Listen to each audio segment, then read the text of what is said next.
ভাইরে ভাই, বিদেশে এত লক্ষ লক্ষ টাকা কামায়, টাকা সব যায় কোথায়? এইটাই প্রশ্ন, যে কেন দেশে অনেক কিছু করতে পারছি না, বা দেশে ভালো মন্দ গিফট কেন বিদেশে যারা থাকে নিয়ে যেতে পারে না। এই যে দেখুন, সকাল সকাল চলে এসেছি মুলতা পাগাড়ে করতে। মুলতা মানে হলো ফাইন দিতে। কিসের জন্য জানেন? এই যে বিদেশে যারা গাড়ি নিয়ে থাকে, খুব এসে চলাফেরা করে গাড়ি নিয়ে, আসলে গাড়ি না নিয়ে গেলেও অনেক অসুবিধা। এখানে সব জায়গায় পাবলিকের যে বাস ট্রেন সেই সব কিন্তু যায় না। পাবলিক যে ট্রান্সপোর্ট সেটা কিন্তু সব জায়গায় যথার্থ নয় বিদেশে। আর তারপরে আপনাকে গাড়ি একটু এদিক থেকে ওদিক হলেই ফাইন দিতে দিতে আপনি শেষ। দেখুন, এইটা হলো সরকারি পুলিশ স্টেশন। এটা কি অফিসটা অ্যাকচুয়ালি? তুমি ভালো ডিটেলস বলতে পারবে, বলো। গাড়ির সব মুলতা আসে, মানে গাড়ির যে কোনো প্রবলেম, আপনার যদি কোনো ফাইন থাকে, আপনি যে অন রোড গাড়ি চালান, তার উপরে আপনার সিটিতে বা বাইরের সিটিতে, সো এই অফিসে এসে, এইটা হলো পুলিশ স্টেশন, গাড়ির ব্যাপারে স্পেশালি মানুষজন আসে, এখানে এসে আমাদের টাকা ফাইন দিতে হয়।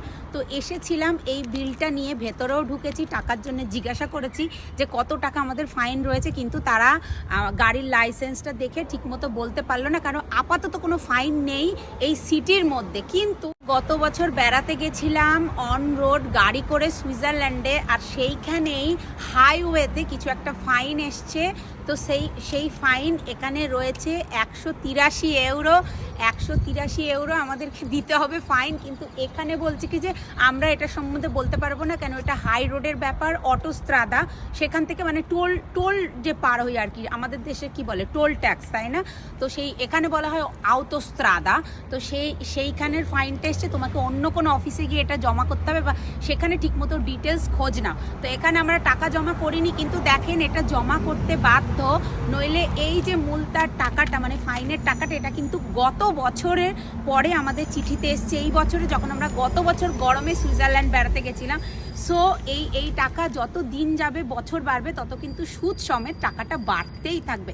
কাজে আজ নয় কাল, কাল নয় পরশু আমাকে দিতেই হবে। যত দিন যাবে তত টাকা বাড়তে হবে। তাই সরকারের ঘরে টাকা দেওয়ার জন্য আমাদের এখন ডোর টু ডোর ঘুরে ঘুরে বেড়াতে হবে। কোন অফিসে গিয়ে আমরা টাকাটা দিয়ে অন্তত পক্ষে আমাদের ফাইনটা মাথা থেকে নামিয়ে খালাস হতে পারি, যে দিনের পর দিন টাকাটা আর যেন না বাড়ে। এই হচ্ছে বিদেশের নিয়ম কানুন। আর এই নিয়ম কানুন সামলাতে গিয়েই আমাদের ইনকামের সব টাকাই খরচ হয়ে যায় ভাই।